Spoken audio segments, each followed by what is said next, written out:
Hey guys, so ayan. Ito yung tent namin. Tent payong. Oh, saya na. Ito, nakahiga kagabi din. Yan. So ito yung tent payong natin. Ito. Yan lang ang ating karkada. Sa ate. Yung so day 2. Let's go.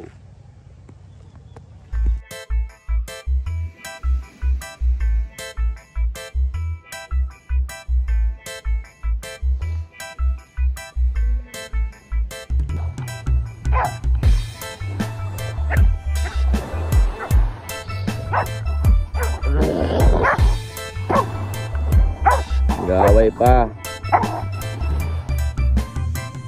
Hello, mako. Hi. Kasing sala eh. Sure lang.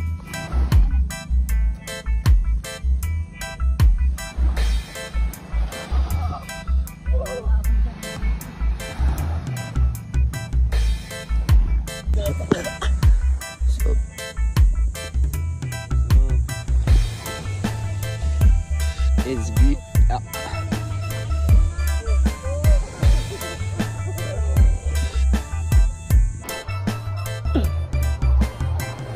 Ayan o. Oh.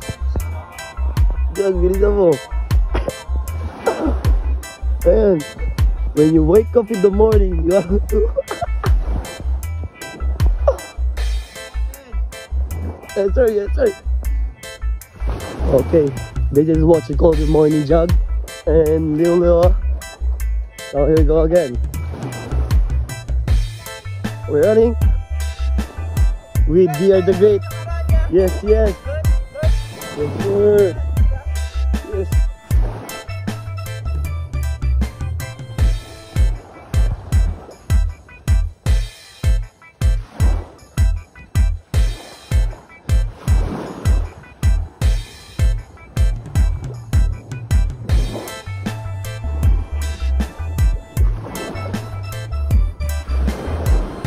Sorry, tidak nyo na. Bumaba.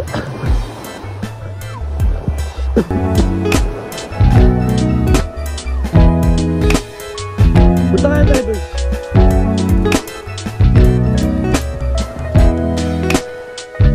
Come, come.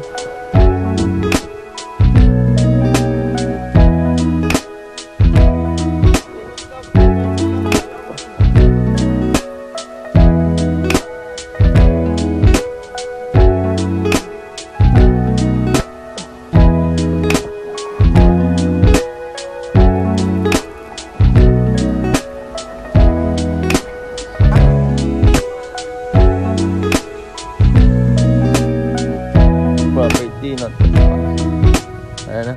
Nag-ata tayo dati. Okay, ang dami ng binago eh.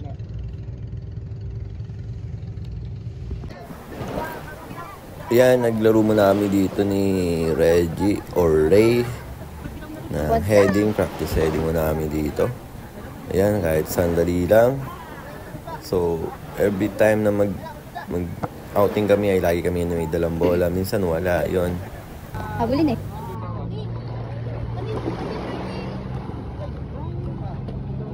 Ayan, sige. Swimming na kayo. Swimming na. Guys, swimming na tayo.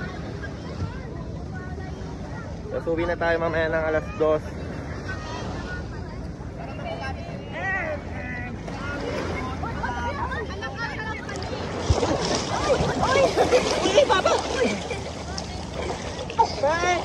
Binitawan, nahulog. Tatoklo na yan. Ay, nagpipicture siya. Sarap. Si Reka. Okay ka lang?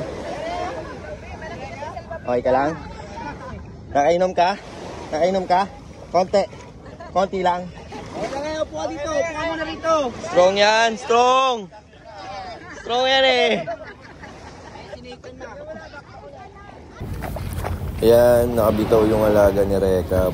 Muntik ng malunod. Buti na lang maraming kasama sa gilid. So, ingat tayo lagi sa beach. Ayan, after naman natin maligo sandali at magluluto naman tayo guys ng ating tanghalian with Mama Hat at ating pamilya. Ayan guys, ang ating food trip. Tuna, chicken, hotdog, and pork ang ating lulutuin.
So and guys, ang ganda ng paligid talaga dito sa may Hanawangin Resort. So marami lang nagbago ngayon kasi nga private property na daw po ito. Unlike nung una kami pumunta ay mas maganda yon.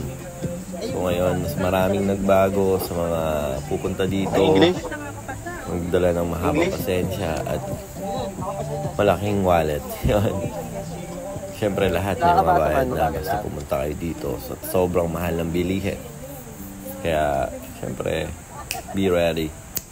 So, yun guys, nakita nyo naman, laging umaawra ang ating mga brothers. Matutuyo rin yan at malilinis. Pinabigyan natin. Bigyan natin sila ng montage. Montage ba tawag doon? Basta yun. So, yan, atog pa rin yung luto natin. Samahan mo nga, Jay. Ang Para dami. sa'yo nga, Jay. Baka pa mga itong dalawa.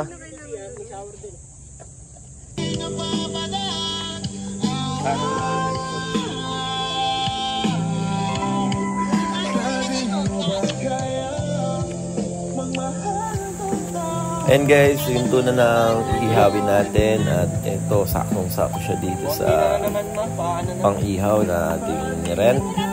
Yun! Let's go guys, malaki-laki ito. Oh, yan, babaligdarin na natin siya guys. Ang hirap niyang baligdarin, kailangan gamitan ng dalawang kamay ito. Baka maputol, sayang naman. Oh, di ba? Yan, ngayon nakata ako nag-iyaw ng ganito kalaking isda.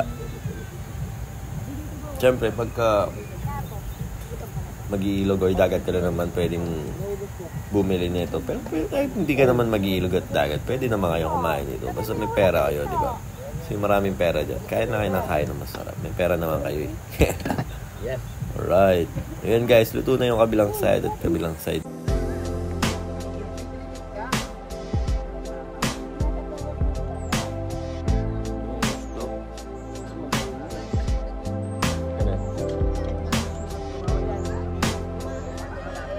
Wow, sarap naman yan, sir.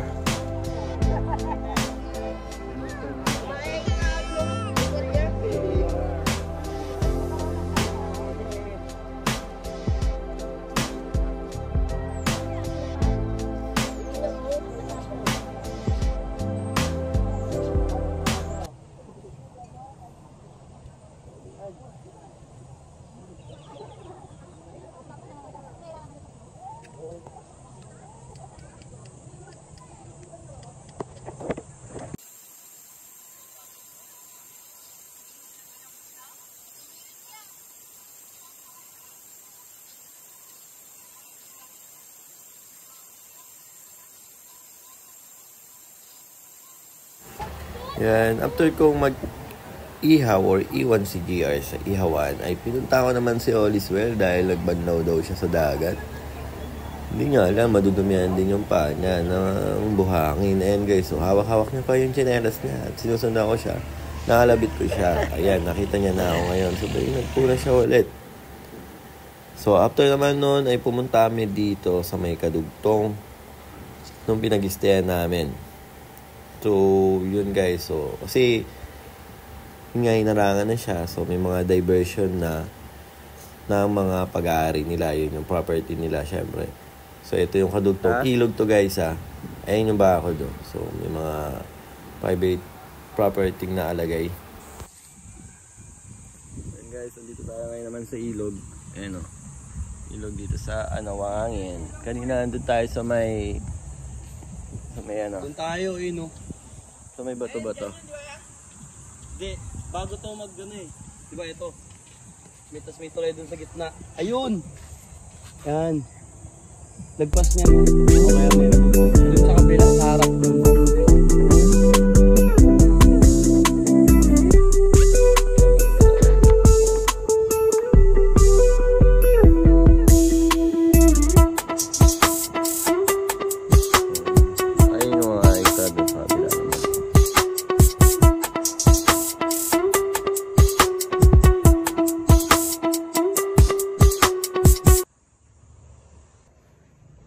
So mamaya uwi na tayo ng alas 2 at nakita-kita na lang tayo sa Bulacan.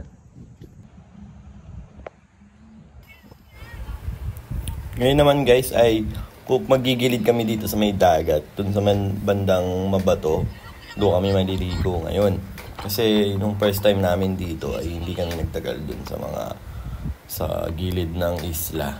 Sa mga rock formation. Ayan. So andito na tayo guys sa gilid na Mabato at dito may talunan. So medyo malalim dito kaya ingat lang tayo at ingat din tayo sa pagpunta dito sa mga babato. Kasi nga madulas at may mga shell matalim. Yun.